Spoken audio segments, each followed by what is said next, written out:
Dan kita yang bukan orang Arab, orang Sunda, orang Indonesia, ketika mengikuti Rasulullah, laqad kana lakum fi Rasulillah uswatun hasanah, yang kita ikutinya apa? Ada dua ini. Ini ada yang banyak berbeda pendapat di sini. Dua. Satu, yang diikuti ajarannya saja, cukup ajarannya aja. Yang kedua, yang harus diikutinya ya ajarannya, ya ketika diaplikasikannya di Arab, lahir budaya Arab Islami, ya budayanya juga.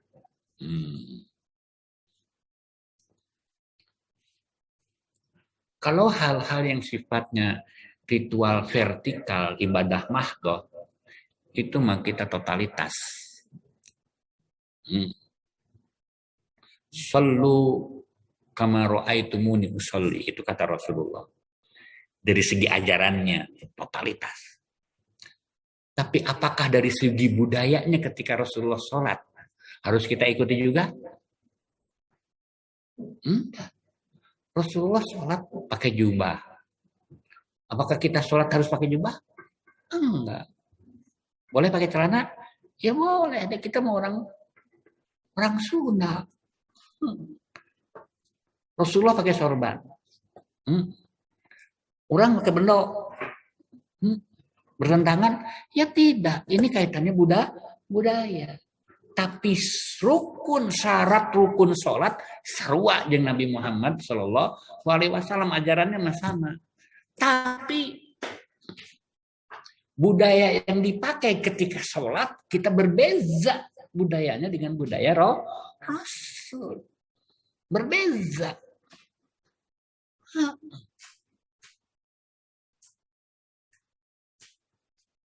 Kalau di zaman Rasul, masjidnya aja pakai pelapah korma. Kalau harus dengan budayanya, mah kita nggak boleh bangun masjid mewah-mewah. Ber-AC, pakai kubah. Pakai pelapah aja. Kalau kita nggak boleh, kalau kita harus diikuti dengan budayanya, subhanallah, gimana ya? Rasulullah haji naik onta, kita haji naik onta, mau nepi-nepi ke Mekah naik onta. Keur mau onta lagi eueuh. Aya ge di hiji-hijina onta di kebun binatang rebutan dah. Itu mah transportasi yang dipakai itu bagian dari budaya, dan agama tidak intervensi dengan budaya. Budaya mah kaitannya dengan kondisi lingkungan di mana Anda menerapkan agama. Kondisi kita berbeda dengan kondisi zaman Rasulullah. Rasulullah pakai itu transportasinya, kita ya pakai transportasi ini. Tapi esensi ajarannya, syarat rukunnya tidak berubah.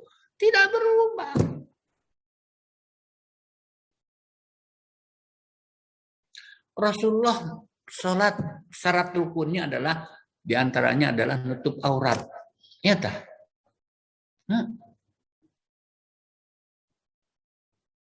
Kita sholat sama-sama nutup auratnya. Cuman Rasulullah nutup auratnya pakai gamis. Seperti itu kita nutup auratnya pakai pakai sarung, pakai mukena, pakai ini.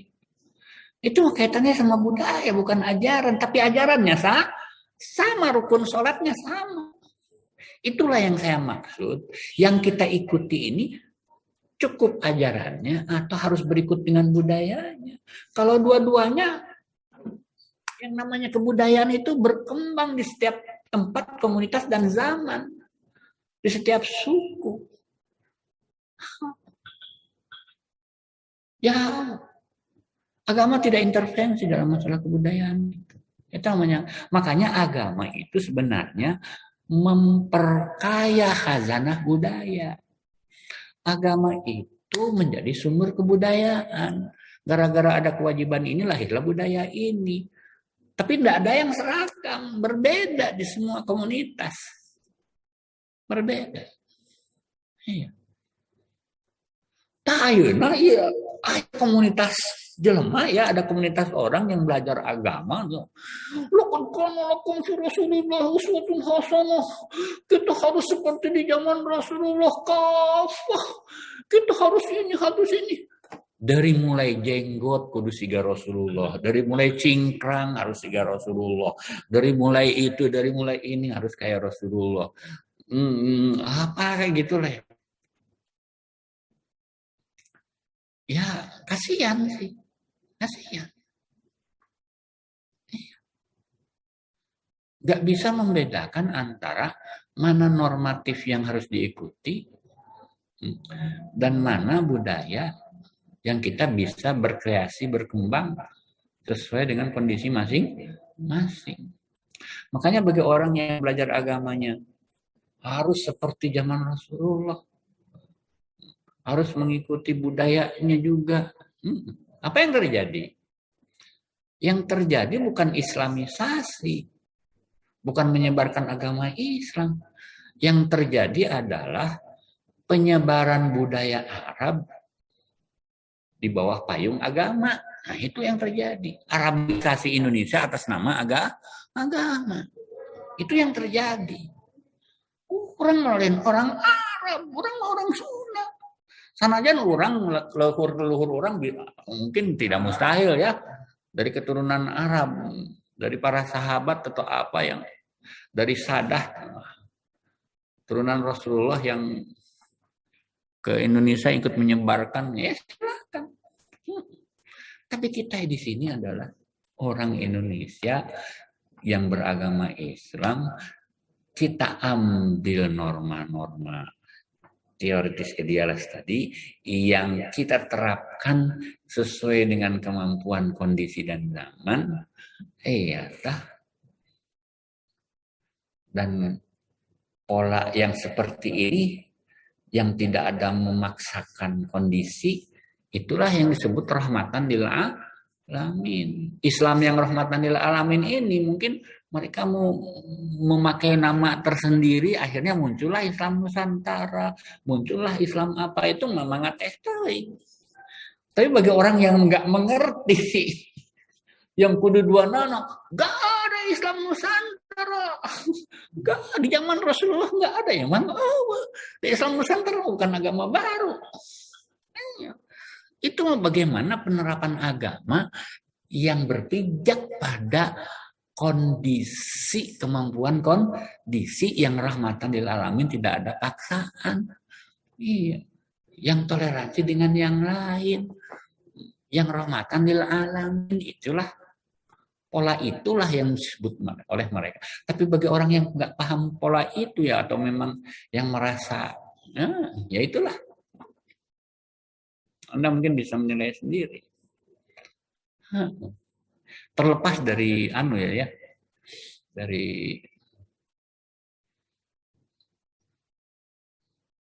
karena di sini pembahasannya bukan pembahasan setuju tidak setujunya masalah hal seperti ini, tapi garis benang merahnya adalah bagaimana membumikan Islam di negeri seperti Indonesia ini. Akhirnya lahirlah NKRI dalam bentuk apa? Bagaimana membumikan agama yang berpijak kepada kondisi yang heterogen, yang tidak menggunakan simbol-simbol agama, tapi substansi agama kita angkat bersama, kita junjung bersama, dan untuk mengikat kita lahirkan undang-undang yang semuanya terikat dan semuanya hak dan kewajibannya sama di hadapan hukum. Nah, seperti itu yang saya pahami. Jadi kalau pendapat saya pribadi ya, kalimat NKRI harga mati, bagi yang suka ya silahkan aja. Mau dipakai itu kan memang harga mati itu artinya jangan ditawar lagi dulu, inilah yang sangat cocok dengan kondisi yang heterogen seperti ini. Nah, itu mungkin ya yang maksudnya. Tapi kan harga mati ada bahasa yang lain gitu loh. Namanya harga pas. Harga pas tuh nggak bisa ditawar kan. Hah? Harga net, kemana bahasa gaul sekarang kan ya, harga harga naon itu, bahasa bahasa itu bahasa online naon, harga net, yuk. Itu mau bahasa lah ya. Jadi eh, apa istilahnya? Hmm, itu kemana itu? Hmm, jadi itulah eh, apa yang bisa saya sampaikan mengenai NKRI di mata agama. Jadi kalau menurut pendapat saya bahwa penerapan agama di kondisi yang heterogen yang bineka seperti ini itu idealnya ya seperti NKRI yang menjunjung tinggi nilai-nilai universal kemanusiaan yang ditunjung dan itu merupakan esensi semua agama yang dijunjung dan di situ di breakdown melalui undang-undang dan undang-undangnya juga alhamdulillah sangat membantu penerapan penerapan agama ya. Undang-undang zakat dibantu ya. Sebetulnya ya kita sudah punya kewajiban zakat ya, tapi dilembagakan menjadi sebuah undang-undang kan, apalagi ada lembaganya kan membantu pelaksanaan zakat kan ya, supaya tepat sasaran. Seperti haji kan kalau tidak diundang-undangkan oleh negara kacau, kacau balau.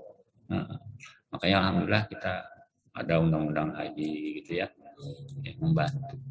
Jadi NKRI di mata agama kalau menurut saya ini sudah harga pas, harga net, yang sesuai dengan karakter syariat yang berpijak pada agama apa pada kondisi. Dan kalau sudah berbicara kondisi, ya sedikit nih ada ini hasil petualangan saya dalam membaca literatur ya. Maaf ya, tadi kan minum haus nih.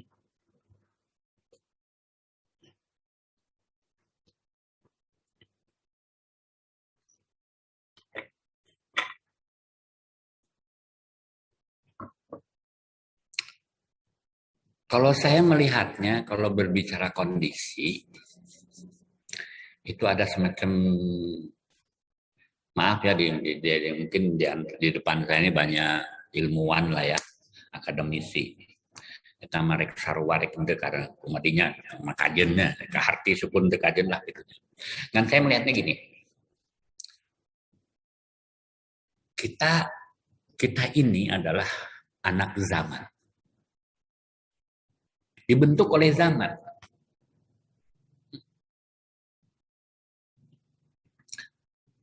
Dibentuk oleh zaman. Jadi zaman, alam, dan lingkungan kita itu membentuk karakter, membentuk pola pikir, membentuk pola pikir dan karakter kita.